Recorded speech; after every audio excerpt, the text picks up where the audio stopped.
RS brothers లో ఆషాఢం KG sale మళ్ళీ మొదలైంది. మరెన్నో క్రేజీ ఆఫర్స్ ఖైదీ చేయండి ఆర్ఎస్ బ్రదర్స్.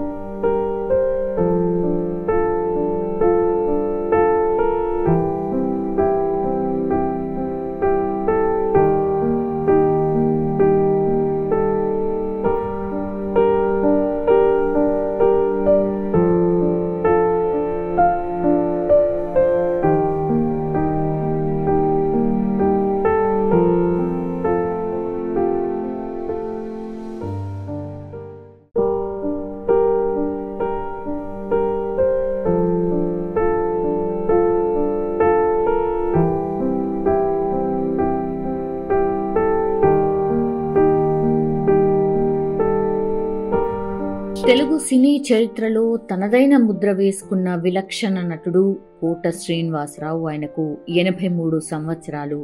ఇవాళ తుది శ్వాస విడిచిండ్రు. గత కొంతకాలంగా ఆయనకు అనారోగ్య సమస్యలతో బాధపడుతున్న పరిస్థితి.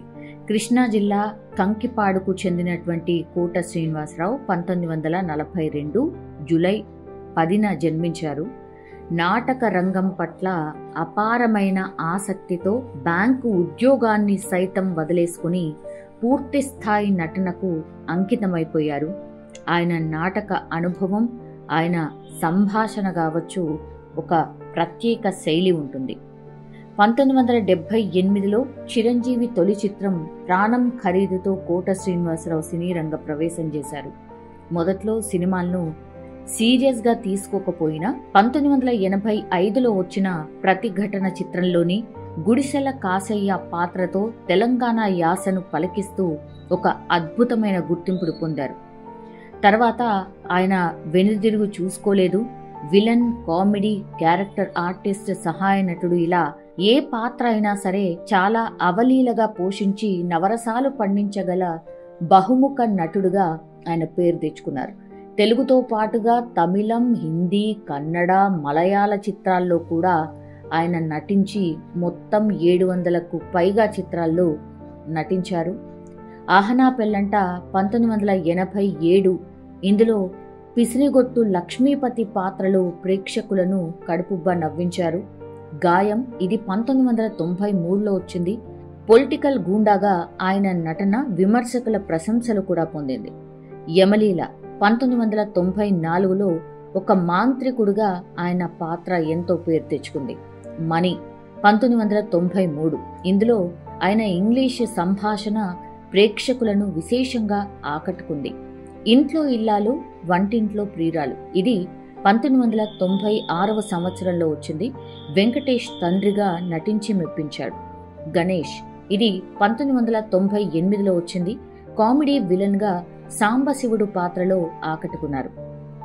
ఆ నలుగురు 2004 సంవత్సరం. ఈ చిత్రంలో ఆయన నటనకు నంది అవార్డు కూడా అందుకున్నారు. జూనియర్ ఎన్టీఆర్ నటించిన రాఖీ, బృందావనం వంటి చిత్రాల్లో తాత పాత్రలు కావచ్చు. అత్తారింటికి దారేది 2013లోని ఈ పాత్రల్లో కూడా ఆయన కెరీర్లో ఒక మైలురాళ్ళు అని కూడా చెప్పొచ్చు.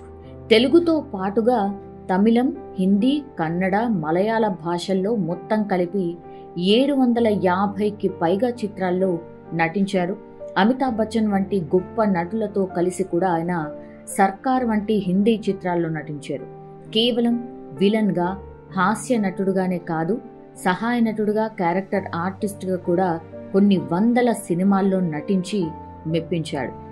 తండ్రి, బాబాయ్, ఒక పెద్ద మనిషిలాగా, రాజకీయ నాయకుడిగా, పిసినిగొట్టులాగా, ఆదరించే తాతయ్య లాంటి ఎన్నో విభిన్న పాత్రల్లో ఆయన ఒదిగిపోయారని చెప్పొచ్చు. అత్తారింటికి దారేది, దూకుడు, సర్కార్, బొమ్మరిల్లు, అతడు, ఠాగూర్, ఈడియట్, స్టూడెంట్ నంబర్ 1, ఇలా ఎన్నో చిత్రాల్లో ఆయన పాత్రకు గుర్తింపు కూడా వచ్చింది.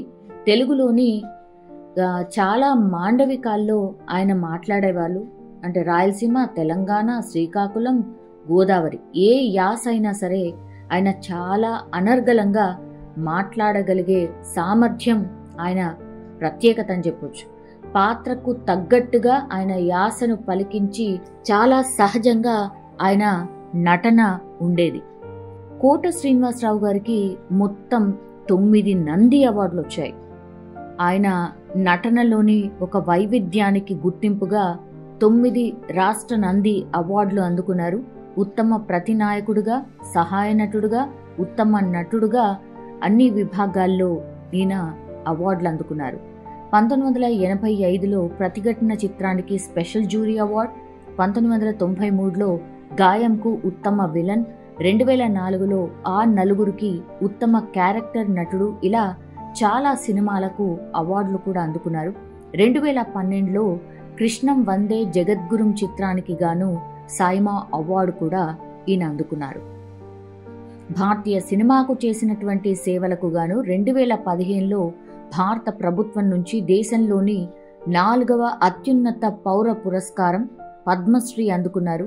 పద్మశ్రీ డాక్టర్ అల్లు రామలింగయ్య కళాపీఠం జాతీయ పురస్కారం, అది 2013లో ఈ పురస్కారాన్ని కూడా ఆయన సొంతం చేసుకున్నారు.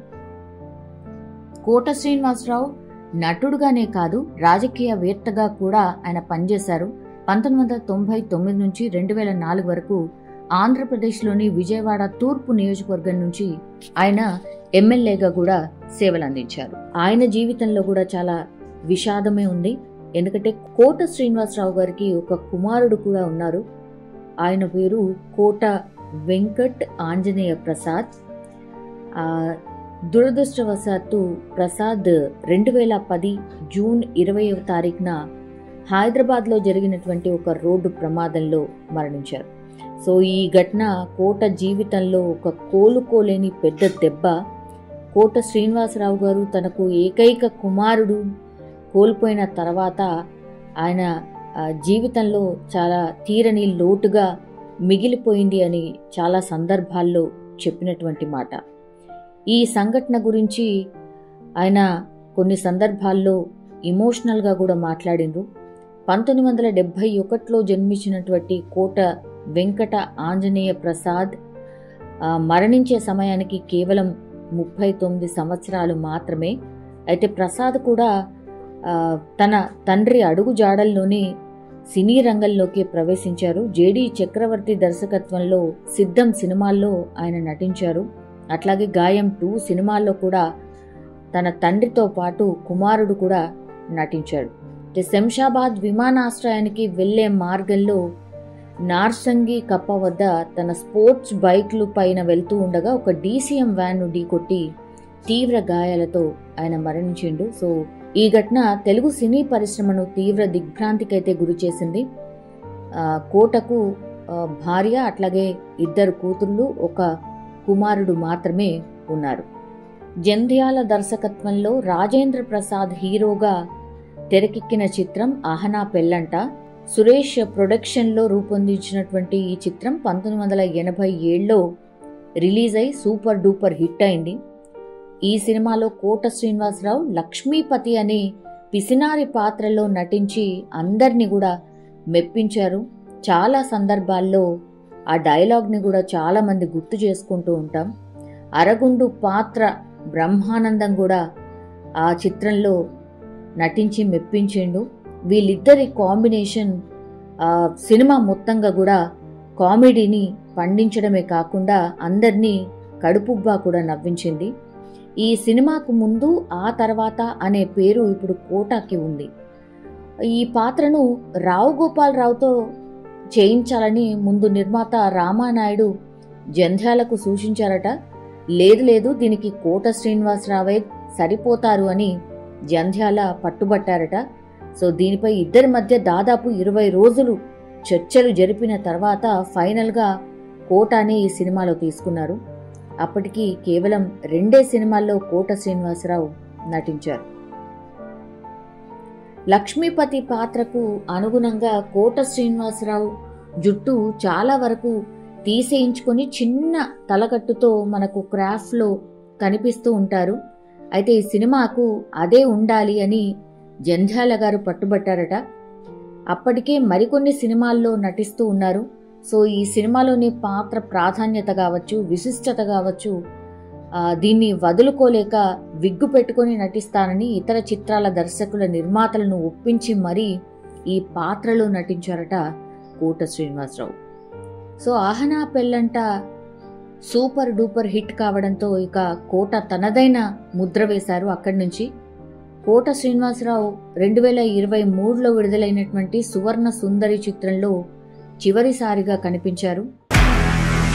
నిజంగా ప్రస్తుతం ఉన్నటువంటి సమాజం దేనికి ప్రయారిటీ ఇస్తుంది? ఆర్థిక సంబంధాల చుట్టూ మాత్రమే తిరుగుతోంది. మళ్ళీ ఎన్నికలంగానే చాలా విరక్తి కలుగుతున్నాం. మంచి అనిపిస్తుంది కదా, లేడీస్ కూడా ఛాలెంజింగ్ జాబ్స్ చేసినప్పుడు చాలా బాగుంటది. ట్రాఫిక్ అసిస్టెంట్స్ గా నియమించిన ట్రాన్స్జెండర్స్ అందరితో సాల్యూట్ చేయించుకుంటున్నారు. ఫుడ్ డెలివరీ ఇవ్వటానికి వెళ్ళినటువంటి డెలివరీ బాయ్ అనిల్ పై కళ్ళ ముందు